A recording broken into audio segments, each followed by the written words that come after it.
My fellow YouTube followers, tonight I come before you to speak on matter of the utmost importance. Anybody else think that sounds a little bit familiar? Maybe like George Bush? I don't know. Anyway, to go on to the real topic for today's video, the Christmas season, the Christmas spirit. What's it about, you know? Christmas pisses me off. There's no other word for it. Christmas is only about consumerism. It's about buying and it's about getting. You know, how many of you honestly think for more than the 10 minutes it takes you to pick out a gift for a person what you're going to be giving this Christmas season? How many of you think, hey, Christmas Eve, instead of opening up a bunch of presents, instead of sitting around doing nothing, I'm going to go volunteer at the Open Door Mission. I'm going to go to a soup kitchen. I'm going to go do something useful. I'm going to go shovel my neighbor's driveway. How many of you think about that? Not even I do, and I'm making this video, okay? It's a work in progress for me. I'm working on changing. I hate the Christmas season with a fiery passion. There is nothing more in this world that makes me angrier than Christmas. Because, one, it's consumerism. You buy and you buy and you buy, and it keeps the economy going. Two, it's not about the birth of Christ. I don't care how many times you tell me, I don't care how many different ways you put it, it's not about Jesus Christ. Okay?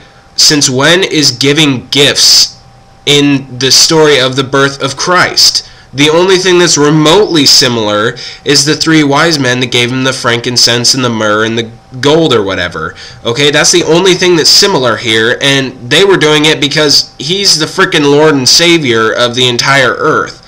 So, I mean, there's that, but the whole gift-giving thing started way back in Germany in like the 1700s, and people did it to be genuinely kind to one another. They didn't, you know, go out and spend a whole bunch of money on presents because they didn't have that money to spend. It was all gifts from the heart. You know what a gift from the heart is now? A Hallmark card. You know how much that costs? $2. And you know why they don't want you to get a Hallmark card? Because it's less money in someone's pocket.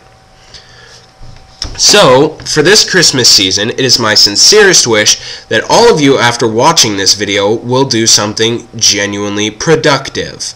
Go donate some clothes you don't need and you don't wear. Stop worrying about what you're going to get.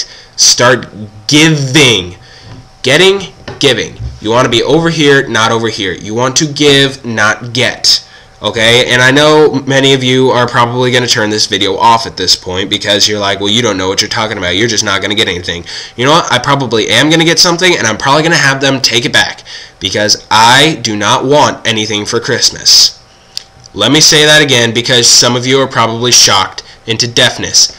I don't want anything for Christmas. Okay? Nothing. Not a single thing. I don't want a penny. I don't want anything for Christmas. I don't know how many different ways I can say that. Don't get me anything.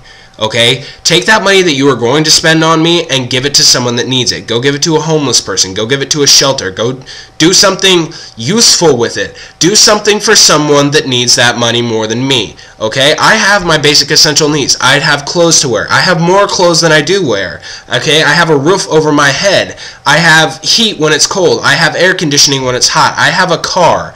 I have food. Okay? I have a laptop I probably don't need. I have a 360, a DVD player, more movies than I watch. I have more stuff than I need to survive. You know what a lot of people don't have? A car, or a family, or a home, or food, or even warm clothes, or decent clothes. Okay, there are plenty of people that are going to be outside tonight when the temperature drops below freezing, and a lot of those people aren't going to wake up in the morning because they don't have a place to stay, because they don't have warm clothes to wear. Okay, so next time you're thinking about what you're going to get, maybe you should think about what someone else isn't going to get. You know, maybe you should think about poor little Timmy, whose mom works 2 jobs to support him and his 2 brothers, and they just barely scrape by. You know, maybe you should think about how he's just going to get a pair of socks because it's honestly all his mom can afford. Maybe you should think about how he doesn't even have a hat or gloves to wear to school. Maybe you should think about that. Maybe you should think about the people outside instead of yourself for once. Okay? Stop thinking about yourself during Christmas time. Start thinking about other people. Isn't that what this whole thing is about? Is about thinking about others, coming together as family to take care of, people that need it? Isn't that what, Jesus was preaching all those years he was alive before they nailed him up to a cross? Take care of one another, love thy neighbor as thyself. Ringing any bells here, people? Okay? And sure, you're going to see a lot of commercials about people doing good. I'm going to guesstimate here and say that most of the commercials you see are not really people doing anything useful. I'm going to guarantee you that most of the commercials you see about people making a difference is about 5 minutes of a celebrity pretending to help someone that doesn't actually need help. You want to prove to me that someone's actually doing something useful? I want you to make a video of you volunteering in a soup kitchen for an hour and a half, or donating some of your clothes to the Goodwill, or hell, working at the Goodwill, Do something useful and productive for Christmas. Don't just stand around and say, well, I wanted this, I wanted that, I didn't get this, I didn't get that, well, he got this and she got that, and I wanted that, yeah. That makes me sick. Okay? Why are you so obsessed with what you're going to get? Does it really matter? 2 months it's going to be broken or under your bed or forgotten, or there's going to be something better. Sure, you get this year's model cell phone. Next year there's going to be a newer, more expensive cell phone out, and you're going to want that one too. Okay? I had the same cell phone for the longest time. I just got a new one, and I don't like it. I wish I had a simpler phone, but this is pretty much the most simple one that I could get. And, it's fancier than I need. It's got a camera, it's got a slider keyboard. I don't need that crap. Okay, all I needed was a simple basic phone. And I went ahead and bought myself a more complicated one than I really needed. Why? Because I was obsessed with getting a more complex phone. I wanted a full keyboard phone. And there we go, using the word want again. Okay, I wish that we didn't have the word want. Okay, because you want something, but you don't need it. Okay, some of you I've already given the needs and wants talks, and some of you had to have it more than once. And you know who you are. But for the rest of you, I'm going to give you a short little speech that's going to help you later on in life, provided you listen and take notes. Do you have a paper and pen? Good. Okay, so, number 1. Get your piece of paper, draw a line across the top and a line down the middle. Good. Next, on the left-hand side, write needs, and on the right-hand side, write wants. You ready? Okay.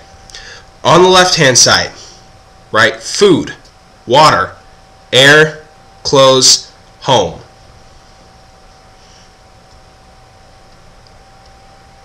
Okay, now once you're done with that, go over to the wants section, write everything your precious little heart desires. When you're done with that, cut the paper in half, take the want side, crumple it, throw it into a fire, nail the needs up to your wall, and then when you have those needs, you cross them off. So you know what? After you're done with this, you should end up with 1/2 of a paper burning, 1/2 of a paper nailed to your wall with everything crossed off. Because if you're watching this, you obviously have more than you need. You're going to have a home. You're going to have electricity. I guarantee you're wearing clothes right now. If you're not, I'm a little creeped out.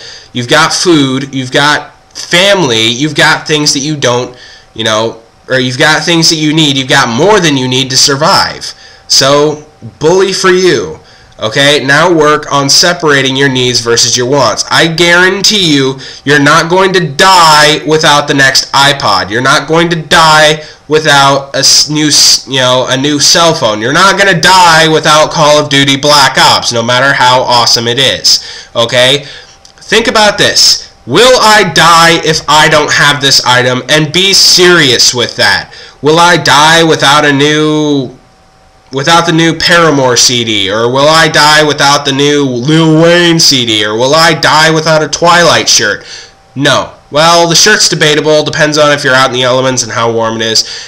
You get what I'm saying, okay? If you're not going to die without having that item, then it's a want, okay? There are some that are kind of in the middle, but you know what? If there's something in the middle, just forget about it for now, okay? Focus on what you need to survive.